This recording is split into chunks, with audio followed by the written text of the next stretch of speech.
What is going on, guys? In today's video I will show you the top 5 best Sorceress builds in Path of Exile 2. If you are looking for any of these builds on the website, then click my link in description or the pinned comment.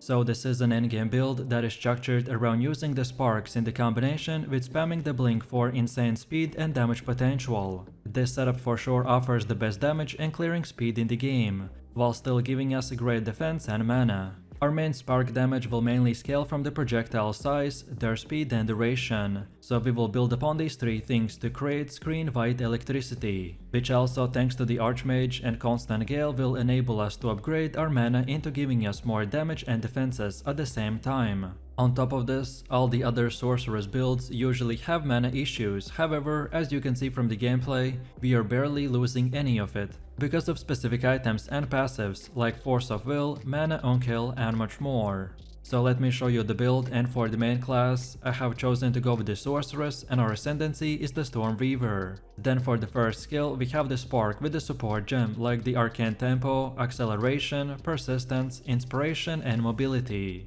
Then second we get the Orb of Storms with the Lightning Exposure, Strip Away, Overcharge, Overabundance and Fount of Mana. Next we got the Archmage with the Lightning Mastery. Next we have Elemental Storm with the Control Destruction, Consider Casting, Elemental Focus, Ingenuity and Magnified Effect. Next up we have the Conductivity with the Heightened Curse and the Focus Curse. Next we got Mana Tempest with Premeditation, Murderous Intent and Unbreakable. And finally, for the last two, we are using the Sigil of the Power and the Blink with no support gems. And remember that we got our Sigil of the Power from our second weapon set. Most of this setup is structured around using our sparks to delete enemies in split seconds. So we use gems and skills that will support and increase their duration and damage, while the rest are powerful buffs and utility skills that usually get activated in the background. Next up we have our passive tree, and if you are interested in a full in-depth guide on how it works, then check out my beginner guide. So let's take a look at our setup, and we want to start at this energy shield node and then go like this while taking these four. So pure energy, dampening shield, mana blessing and the rapid recharge. Then next we keep on going until this point and then now go to the right and keep on going until we get to the branching bolts. Then afterwards we want to get this keystone called the Eldritch Battery, and then also get these three, so Raw Mana, Arcane Intensity and the Ether Flow. And then from here we finally want to arrive at this node called the Pure Power, and then from this point and onwards you can unlock the rest of the nodes in whatever order you prefer. All of these nodes that we got are very useful, but the ones I mentioned have the top priority, as they're the most important ones to acquire early on in the game, to make our build functional, and then later on the priority doesn't really matter that much. And then now let's go all the way to the middle again, and for Ascendancy build, this is what we have. So at the beginning you want to unlock the Constant Gale, which will enable permanent Arcane Surge that will give us 20% more mana regen and 10% more cast speed. Then second we get the Force of Will, which now scales our Arcane Surge permanent buff extremely high. Just keep in mind that this node will start out on the weaker side, but later on it will become more powerful when you get more mana. Then next we get Strike Twice. This is a simple damage multiplier that allows you to shock enemies twice in a row. Scaling shock can lead to more improved DPS, especially if you use good jewels and the passives. And then finally we want to go with the Scoring Winds. This is yet another damage scaler that gives us a way to reduce our enemy resistance extremely low, even to the point where our spark almost doubles in DPS. So feel free to use this exact same path as I have right here, and don't forget to check this video's description to find a link for this website, and this should make it easier for you to follow the path.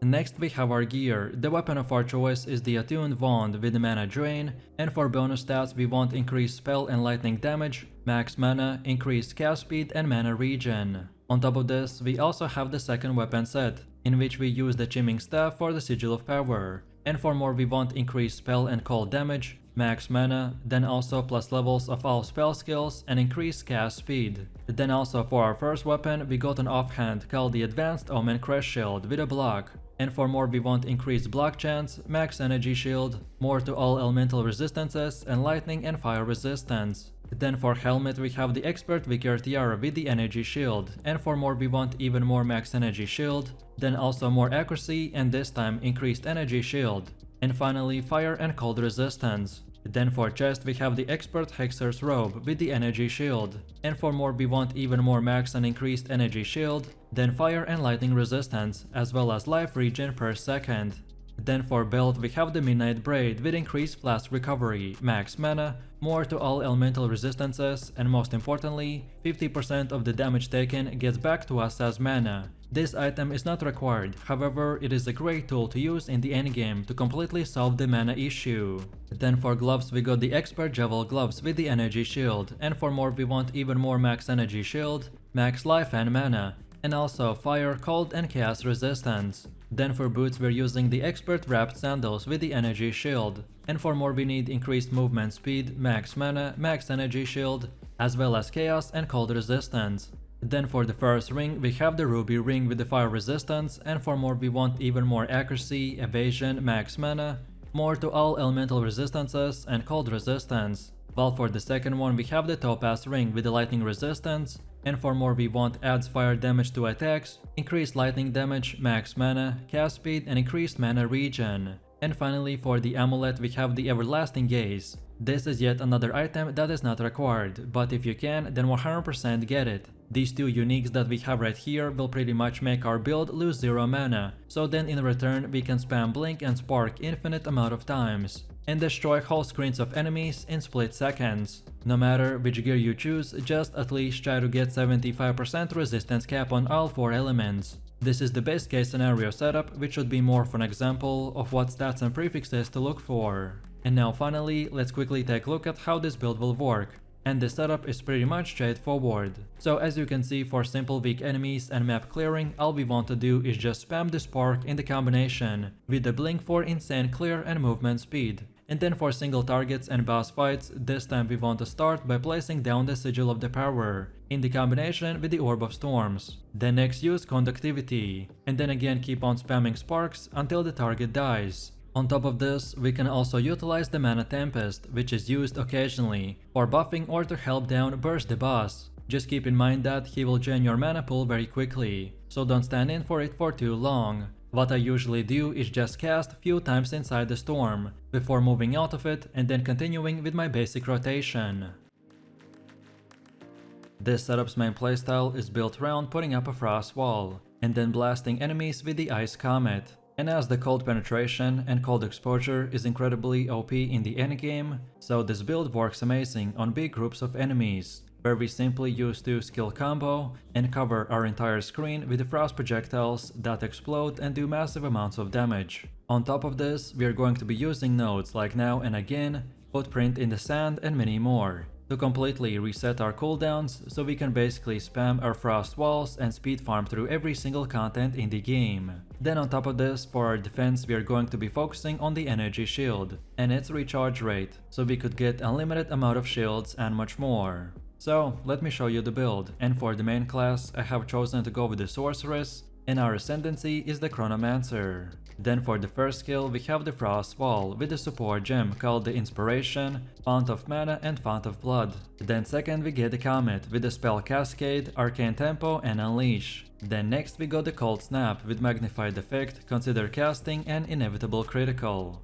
Next we have the Frost Bomb with the Fast Forward, Second Wind and Ingenuity. Next up we have the Lightning Warp with just the Shock Siphon. Next we got the Temporal Rift with the Clarity. Then for one of the last ones we have the Cast on Freeze with the Impetus, Comet and the Spell Echo. And finally for our last one we are using the Arctic Armor with the Glacianation and Vitality. Most of this setup is structured around using the Frost Wall and the Comet to delete enemies in seconds. So we use gems and skills that will support and increase their size and damage, while the rest are powerful buffs and utility skills that usually get activated in the background.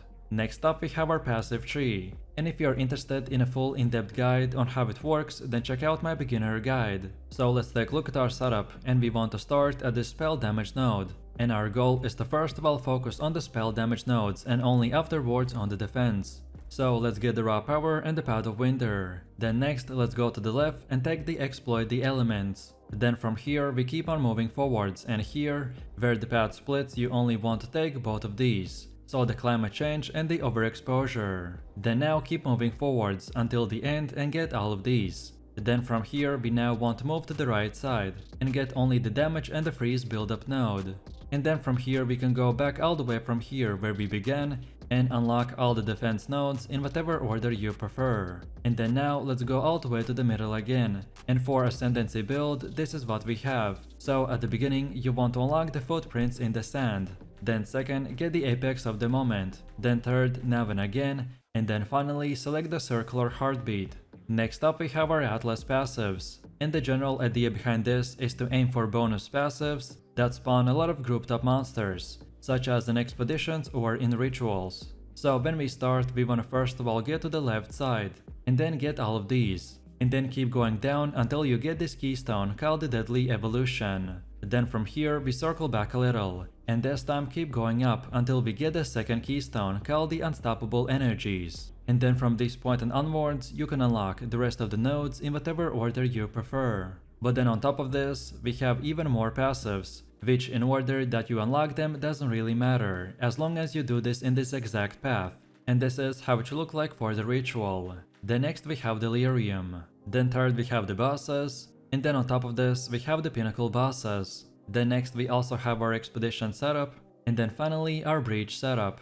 Next we have our gear. The weapon of our choice is the Attuned Wand with the mana drain, and for the bonus stats we want extra lightning damage, increased spell damage, max mana, intelligence, and more levels to all cold spells. Also we got an offhand called the Advanced Woven Focus with the energy shield, and for more we want increased cold damage, max energy shield, intelligence, and increased critical hit chance. Then for the helmet we have the Advanced Feather Tiara with the energy shield, and for more we want max life, accuracy, cold and fire resistance. Then for chest we have the Advanced Altar Robe with the energy shield.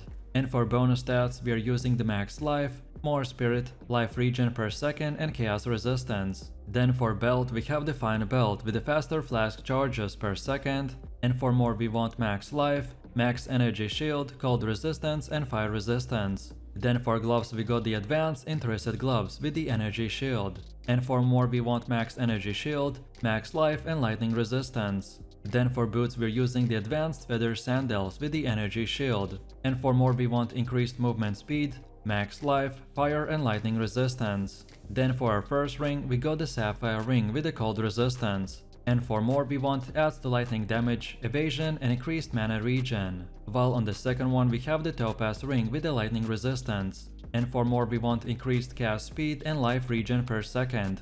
And then finally for the amulet we got the Lapis Amulet with the intelligence. And for more we want accuracy, max mana, more spirit and chaos resistance. No matter which gear you choose, just at least try to get 75% resistance cap on all 4 elements. This is a starter setup, which should be more of an example of what stats and prefixes to look for.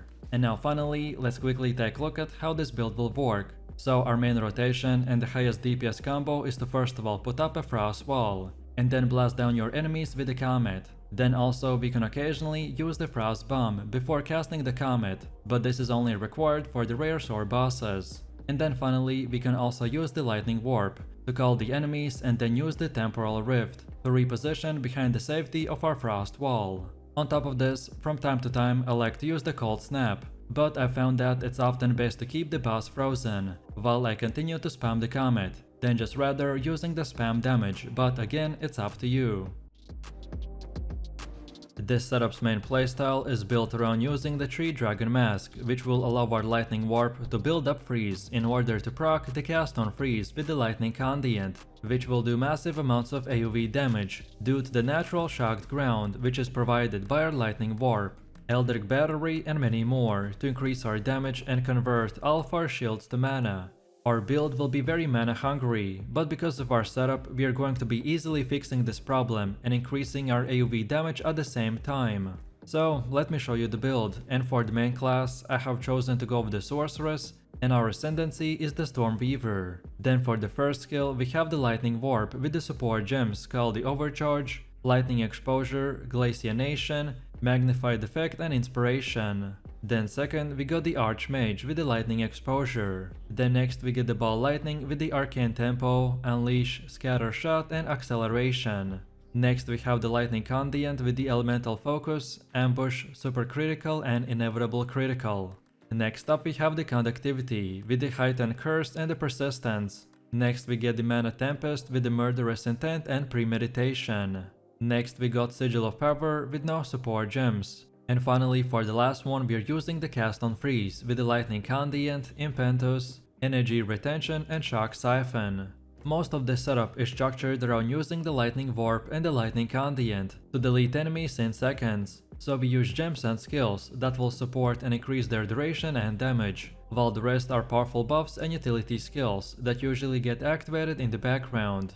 Next up we have our passive tree, and if you are interested in a full in-depth guide on how it works, then check out my beginner guide. So let's take a look at our setup, and we want to start at this energy shield node, and then go like this while grabbing all of these. So pure energy, rapid recharge, mana blessing and the dampening shield. Then next we wanna go to right and get both of these, as well as getting the alternating current. Then from here we now wanna circle back a little, and keep going up until this point, and then now turn to left. Then next we keep going until we get to the keystone called the Mind Over Matter, and then also get most of these nodes called the Touch Arcane, All Natural and Desensitization. Next we wanna circle back a little to the point where we left off last time, and now again keep going until we get to the end, and now go to right. And then from here we can just unlock all the other nodes in whatever order you prefer. All of these nodes that we got are very useful, but the ones I mentioned have the top priority, as they're the most important to acquire early on in the game, to make our build functional, and then in the late game to make it even more powerful. And then now let's go all the way to the middle again, and for our Ascendancy build this is what we have. So at the beginning you want to unlock the Strike twice, then second get the Constant Gale, then third now we want to get the Force of Will, and then finally for the last one we want the Scoring Winds. Next up we have our Atlas passives, and the general idea behind this is to aim for bonus passives that spawn a lot of grouped up monsters, such as in expeditions or in rituals. So when we start we wanna first of all go to the right side and get all of these nodes, and then keep going down until you get to this keystone called the Deadly Evolution. Then from here we circle back a little, and this time keep going up until we get to the second keystone called the Unstable Energies. And then from this point and onwards you can unlock the rest of the nodes in whatever order you prefer. But then on top of this we also have more passives. Which order you unlock them doesn't really matter, so again it's up to you. So this is how it should look like for the ritual. Then next we have the Delirium. Then third we have the bosses, and then on top of that we have the pinnacle bosses. Then next we also have our expedition setup, and then finally our breach setup. Next we have our gear. The weapon of our choice is the Attuned Wand with the mana drain, and for bonus stats we want increased spell damage, max mana, more levels to lightning spells, increased mana regen, and gain mana per every kill. Also we get an offhand called the Advanced Crystal Focus with the Energy Shield. And for more we need increased spell damage, fire and cold resistance. Then for the helmet we have the 3 dragons with the Evasion and Energy Shield. As I previously said, to achieve the highest DPS you will need this item, as his special ability is that now lightning damage from hits will contribute to the freeze, in order to proc our Cast on Freeze with the Lightning Conduit. At the start this item of course is not required, but if you wanna deal insane amount of damage like you saw from the gameplay, then you will definitely wanna acquire it as soon as possible. Then for the chest we have the Expert's Hexer's Robe with the Energy Shield. And for more we want even more Energy Shield, max life, intelligence and fire resistance. Then for the belt we have the Plate Belt with armor. And for more we want even more armor, max life, chaos and cold resistance. Getting just one item with a little bit of armor will help a lot with the damage mitigation. My damage taken from physical attacks went from 0 to 10% when I just equipped a 400 armor belt, so I definitely recommend it. Then for the gloves we got the Advanced Interested Gloves with the Energy Shield. And for more we want even more Energy Shield, max mana, fire and lightning resistance. Then for boots we're using the Expert Feathered Sandals with the Energy Shield. And for more we got increased movement speed, max mana, intelligence, fire and lightning resistance. Then for our first ring we got the Sapphire Ring with the cold resistance. And for more we need max mana, increased cast speed, intelligence and more percentage to all elemental resistances. While then on the second one we have the Prismatic Ring with the percentage to all elemental resistances. And for more we want max mana and life, increased cast speed, intelligence and even more percentage to all elemental resistances. And then finally for the amulet we got the Everlasting Gaze. This build is built around the mana as it scales the strongest for our DPS due to the Archmage. So again, this amulet is the best in slot but not required. At the endgame, you might run into a mana problem if you're low geared, but if you wanna infinitely cast the lightning without even losing mana, then this is the item for you. No matter what gear you choose, just at least try to get 75% resistance cap on all 4 elements. This is a starter setup, which should be more of an example of what stats and prefixes to look for. And now finally, let's quickly take a look at how this build will work, and I will give you 2 rotations. So first of all, for mapping and weak enemies, we want to build our lightning warp to build freeze. So then we could proc our cast on freeze with the lightning condiant. And therefore our quick spammy rotation is just to use the lightning warp and the ball lightning, or perhaps the lightning condiant. And because of the cast on freeze buildup, we are going to be using just 1 or 2 skills, but at the same time activating even more in the background. And that is how we get so many projectiles at the same time. And then second, we get our boss rotation, which a lot of times can even do a one-shot. So this time we want to start our rotation by activating the power sigil, and then the mana tempest. And only then you want to use the lightning warp, and then from here again you can begin spamming with the lightning condiant and the conductivity curse. We wanted to place down our preparation skills and the lightning warp to have our shock ground activated, as the damage from the lightning condiant is very dependent on the amount of shock from our shocked ground. This setup's main playstyle is built around putting up a frost wall and then blasting the enemies with infinite amount of fireballs. Cold exposure in the combination with the fire skills is very incredibly OP in the endgame, so this build works amazing on big groups of enemies where we simply use 2 skill combo and cover our entire screen with the projectiles that explode and do massive amounts of damage. On top of this, we are going to be using nodes like the scoring winds, constant gale and many more to increase our cast speed and mana, so we could basically spam our frost walls and speed farm through every single content in the game. And then on top of this, for our defense we are going to be focusing on the energy shield and its recharge rate, so we could easily get over 15,000 shields and much more. So let me show you the build, and for the main class I have chosen to go with the Sorceress, and our ascendancy is the Stormweaver. Then for the first skill we have the Fireball with the support gems called the Unleash, Scatter Shot, Vault Shards, Rising Tempest and the Control Destruction. Then second we get the Flame Wall with the Fortress, Persistence, Arcane Tempo and the Fire Mastery. Then next we get the Frost Wall with the Icicle, Spell Cascade and Glaciation. Then next we have the Frost Bomb with the Strip Away and Magnified Effect. Next up we have the Cast on Freeze with the Comet and Impetus. Next we got the Grim Feast with the Clarity. And finally, for the last one, we're using the Hypothermia with the Persistence and Heightened Curse. Most of the setup is structured around using the Frost Wall and the Fireballs to delete enemies in seconds, so we use gems and skills that will support and increase their size and damage, while the rest are powerful buffs and utility skills that usually get activated in the background. Next up we have our passive tree, and if you are interested in a full in-depth guide on how it works, then check out my beginner guide. So let's take a look at our setup, and we want to start at this energy shield node, and then take all of these 3, so pure energy, rapid recharge and the dampening shield. Next up let's go to the right and get this whole circle. Then now we want to go to the left side and get both of these as well, so the essence infusion and the exploit the elements. Then from here let's keep continuing our way up top.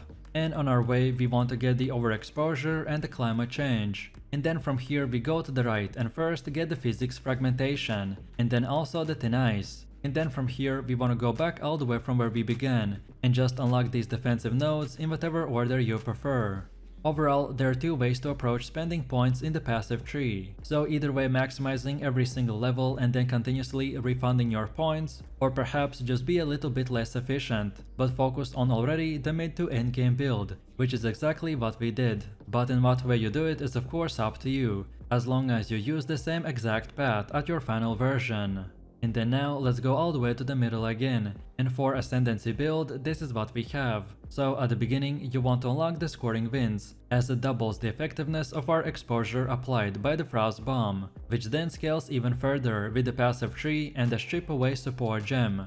Then second we get the Constant Gale for the 10% more cast speed and 20% more mana regen rate. This build will often struggle with the mana, so any additional mana regeneration is always useful. Then next we get the Strike Twice, which now lets you apply 2 shock stacks to your enemies, and in combination with our 4th option, the Shaper of the Storms, your cold damage can now also apply shock. This unlocks a new way of scaling your damage by shocking and freezing the enemies at the same time, which makes this build very powerful in the late game. Next up we have our Atlas passives, and the general idea behind this is to aim for bonus passives that spawn a lot of grouped up monsters, such as in expeditions or in rituals. So when we start, we wanna first of all go to the right side, and then get all of these nodes, and then keep going down until you get this keystone called the Deadly Evolution. Then from here we circle back a little, and this time keep going up until we get a second keystone called the Unstable Energies. And then from this point and onwards you can unlock the rest of the nodes in whatever order you want. But then on top of this, we have even more passives, which in order you want to unlock them doesn't really matter, so again it's up to you. And this is how it should look like for the ritual. Then next we have Delirium. Then third we have the bosses. And then on top we have the pinnacle bosses. Then next we also have our expedition setup, and then finally our bridge setup. Next we have our gear. The weapon of our choice is the Chimming Staff with the Schedule of Power. And for more we want increased cold damage, then also increased spell damage and plus levels of all spell skills. Then for the helmet we have the Expert Vicar Tiara with the Energy Shield. And for bonus stats we need Max Energy Shield, Max Mana, Lightning Resistance and Fire Resistance. Then for the chest we have the Expert Altar Robe with the Energy Shield. And for more we got the fastest start of the Energy Shield recharge. Then also the Max Energy Shield, more to Spirit and Fire and Chaos Resistance. Then for the belt we have the Linen Belt with the increased Mana Flask recovery. And for more we want to go with the Max Mana and Life, and Cold and Fire Resistance. Then for gloves we got the Blue Flame Bracers with the Armor and Energy Shield. And with them we also got the Intelligence, Fire and Cold Resistance. And 100% of our damage is now converted to cold. As I said previously, this is not required, as our build only uses the best of both worlds, so both the cold and fire damage, and it doesn't really matter if we 100% go into one or another, as long as we use the best skills that are associated with the element. So with that said, if you can't afford it or don't want to get the best in slot item, then you can go with any other similar gloves with a similar stats. Then for boots we are using the Expert Wrap Sandals with the Energy Shield, and for bonus stats we get increased movement speed, Max Life, Lightning and Fire Resistance. Then for our first ring we got the Ruby Ring with the Fire Resistance, and for more we got Max Life, Cold and Lightning Resistance. While then on the second one we have the Sapphire Ring with the Cold Resistance, and for more we got Max Life, Max Mana and Lightning Resistance. And then finally for the amulet we got the Stellar Amulet with more to all attributes, and for more we need more to Spirit, Lightning and Chaos Resistance. No matter which gear you choose, just at least try to get 75% resistance cap on all 4 elements. This is a starter setup, which should be more of an example of what stats and prefixes to look for. And now finally, let's quickly take a look at how this build will work. So our main rotation and the highest DPS combo is to first of all place down our Frost Bomb in the flame wall under the enemies. Then now use Hypothermia. Then afterwards use the Frost Wall on top of the targets. Then now shoot the fireballs towards the location where you place the Frost Wall, and then from here just maintain the Flame Wall and the exposure from the Frost Bomb. In a quick summary, what we basically want to do is place the Frost with the Flame Wall to burn the enemy and buff our attacks, so then we use the Hypothermia for more buffs, and then from here we just stun and immobilize the enemies with the Frost Wall, while at the same time spamming the fireballs until the enemy is dead. But to be honest, like you can see from the gameplay, on pretty weak enemies all you need to do is just spam the fireball in the combination of any other spell, and because of our setup they will not stand a single chance against us. This setup is super fun and has insane amount of lightning damage. Also, as you can see, it is one of the most visually impressive builds in the game, as the Sorceress can paralyze and destroy monsters with a barrage of lightning. Our build has insane amount of AoV and great speed farming potential, by shredding through the maps and all the other endgame content with ease. All of these 3 skills, so the Archmage, the Lightning Incandient and the Spark skills, together make up the bulk of our insane damage. At some point in the later game, some lowered gear players might run into a mana problem, but lucky for us, the Sorceress has many tools to address this problem, and with optimized gear we need nothing more than a single stat roll on our weapon or gear to completely solve this issue. So if you want to fill out your entire screen with sparks of lightning and speed clear through the hundreds of enemies in few seconds, then let's get right into it. So with all of this said, let me show you the build. For the main class we have chosen the Sorceress, and our ascendancy is the Stormweaver. And for our first skill we have the Spark, and we are going with the support gems such as the Pierce, Arcane Tempo, Acceleration, Persistence and Wild Shards. Then second we got the Lightning Conduit with the Controlled Destruction, Elemental Focus, Considered Casting, Lightning Mastery and Execute. Then next we got the Orbs of Storm with Lightning Exposure, Strip Away, Conduction, Fount of Mana and Magnified Effect. Then next we have a Mana Tempest with Inspiration, Premeditation and Murderous Intent. Then next we have Conductivity with gems like the Hex Bloom and the Heightened Curse and Focus Curse. Then next we have the Enfeeble with the Curse Ground and Expands. Then next we have the Voltaic Mark with no gems. Then next we have the Archmage with also no gems selected. And finally for the last one we got the Mana Remnants with Clarity, Vitality and Cannibalism. Next up we have our passive skill tree. In very simple terms, every character is granted one passive skill point every time they level up, and are sometimes even granted more for completing certain quests. We have 3 node types, so small nodes, notable nodes and keystones. All of them act as checkpoints that you want to reach, and make a path to build around a specific playstyle. So let's take a look at our setup, and we want to start at the spell damage node and make our way like this, until we get the raw power and the Path of Storms. Then now we make our way all the way up here, and get this overexposure. Then from here we can circle back a little, and get the Arcane Blossom and then these 2 more nodes. Then now we make our way all the way up here until the top, then take the right like this, and get these 2 nodes, called the Power Conduction and the Pure Power. And now from here we can make our way all the way to the right side, and on our way we can pick up all of these nodes in no particular order. As soon as you unlock the Constant Gale Ascension, which gives us the Arcane Surge, then now we can invest our points into the left side. But until that point, just get everything on the right. And then now let's go all the way to the middle again, and for our Ascension setup this is what we have. So at the beginning you want to unlock the Constant Gale, then the Force of Will, then next up get the Strike twice, and then finally get the Scourging Winds node. To simplify my decision making so you could easier understand, then we wanted to prioritize the raw power, Path of Storms, Arcane Blossom and the Overexposure, as this will give us the biggest build upgrades to not only damage but mana as well. So we wanted to get them first. And then for the rest we invested into more mana regen, more skill effect duration, and just more damage, which will make our character extremely powerful. As most importantly, because of the Archmage skill, the more mana we have, the more insane damage we can do. Next we have our gear. The weapon of our choice is the Attuned Wand. And you don't have to, but if you can, then get some of these bonus stats like increased spell damage and lightning damage to attacks. Also, extra mana stat could be helpful as well. Then for the helmet we have the Coral Circlet with Energy Shield, and for the bonus stats get the Maximum Life, Fire Resistance and Cold Resistance. Then for the chest we have the Bone Raiment with Energy Shield, percentage increase to max Energy Shield and the Fire and Cold Resistance. Then for the belt we have the Ornate Belt with reduced charm charges, maximum energy shield and fire or cold resistance. Then for the gloves we got the Jeweled Gloves with energy shield, and for the bonus stats get the maximum life, maximum energy shield and fire or cold resistance. Then for boots we are using the Feathered Sandals with energy shield, and for the bonus, at this time you 100% only want this, and it is as high movement speed as possible. Then for our first ring we got the Ruby Ring with fire resistance, and for the extras we want any other type of resistances like the lightning and etc. While on the second one we got the Sapphire Ring with cold resistance, and for the extras again we want more resistances of any type or the maximum energy shield. And then finally for the amulet we got the Azure Amulet with increased mana regeneration, and for the extras we have maximum energy shield.